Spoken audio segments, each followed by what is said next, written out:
Welcome back to the channel. Today's video we're going to go over what I typically do to get ready for an event, or if I just feel like something's off in my game, this is how I practice. Now, I wasn't necessarily anticipating on doing this as a voiceover, but they decided to put a large group with about 7 or 8 kids on the couple pairs to my right. So the audio quality coming out of the video itself when I was filming it didn't sound the greatest.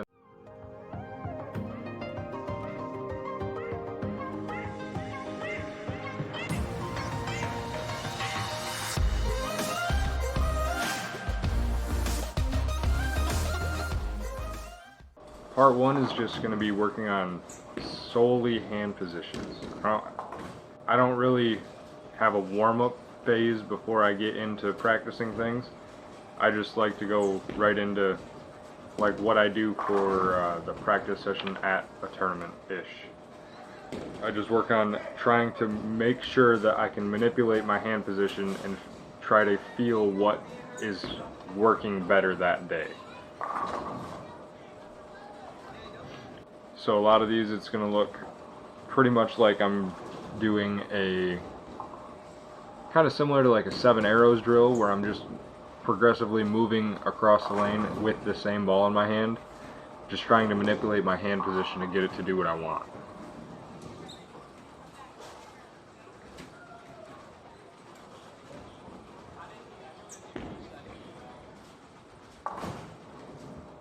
And you'll notice that even as I'm going through the hand positions, I'm still trying to shoot my spares to get warmed up. I got around that one a pinch too far. But I'm still shooting the spare. Granted, that's not how I would shoot it in tournament, but...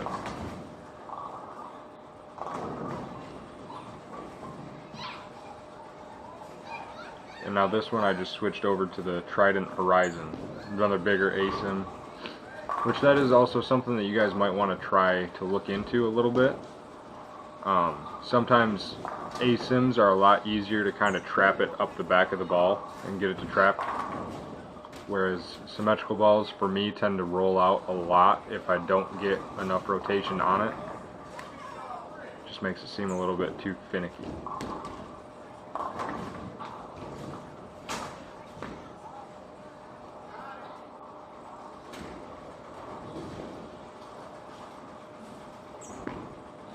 Boom! Missed spare. It's always fun.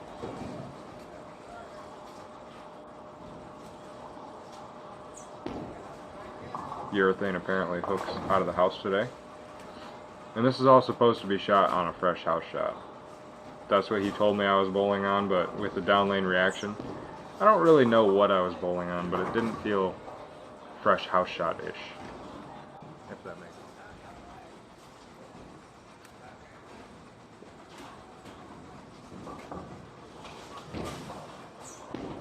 See how much urethane really hooks? I mean, that's playing third arrow on supposedly a fresh house shot.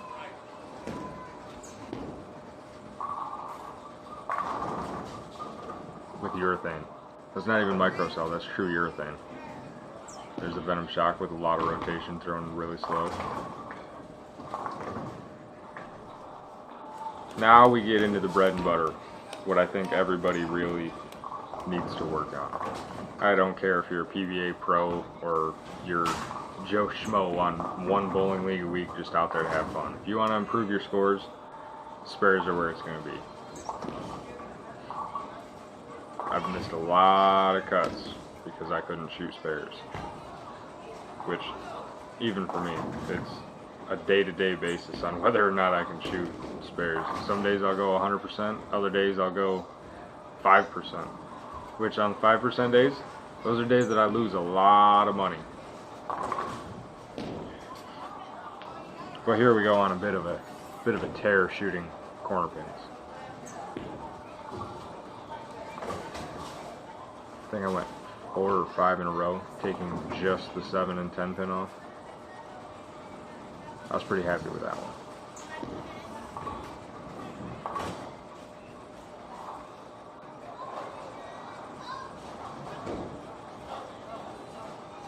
And the goal for shooting corner pins with a full rack, you want to try, like, you can still hit the 6 pin or the 4 pin if you're going for a 7, but you don't want to hit the 2 or the 3. Because if you hit the 2 or the 3, that means that more than likely you would have missed the 10 pin or the 7 pin.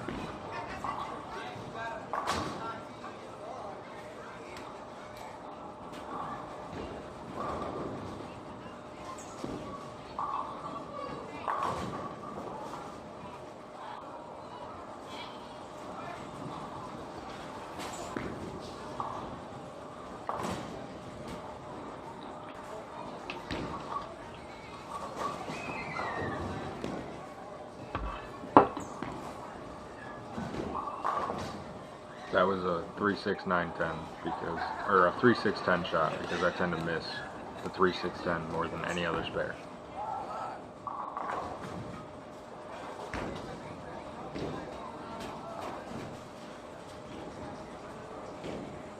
Now, something that I have struggled with a lot, and that lessons showed me that that's where my struggle was my spine tilt with my timing. I would push the ball away and get too far forward with my spine tilt, which pushed me into this area where I have to pretty much run to catch up to my upper body and get my feet back under me, which would add too much torque in the slide step when I go to try to plant, I guess, slide. And that gave me the tendency that when I get too far forward, my arm and hand has to try to catch it at the bottom too hard, which would result in me throwing my shoulder at it and jamming it up the lane, or I just wouldn't do anything at all and I'd miss 5-6 boards right and just completely miss it at the bottom. So that's what I was trying to work on here, which in this angle it's kind of hard to see that, but that's what I was trying to do. It's a lot easier to see it on video than it is to have the feeling of you manipulating your spine tilt. And then if you guys follow me on Instagram, now we're getting into the 3-step approach. I tagged Mikey Slaybaugh and EJ Tackett in a post on Instagram a couple weeks ago, where I think I said something along the lines of lofting it to 6th arrow is a lot harder than EJ Tackett and Mikey make it look. But there you go, there's a sneak peek for you. If you guys rewind it a little bit, that's going back and forth from the supra to the trident horizon. The trident horizon doesn't want to make a corner, but the supra gets to the corner and responds and just flies off it. Ball review coming soon on the supra. And then there's a venom shock where it just blends off the end of the pattern and caves out the big 4 like nothing happened. Part 2, throw a better shot. 4 pin. That's how it always goes.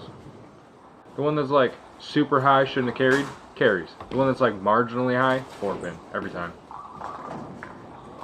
And then there you go. There's the difference between the venom shock and the super enzo.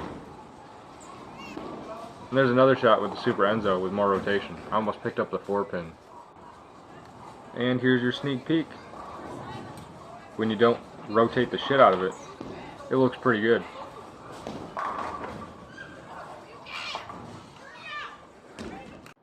And there's a walk through my practice sessions. Hopefully it was helpful. If you guys have any more questions on what you would like to see how I do it, leave it down in the comments. Hit the subscribe button and check out one of the other videos. New super video coming on Labor Day. Peace. Just kidding, there's going to be a cut right there. As always, may the carry be in your favor and bowl well.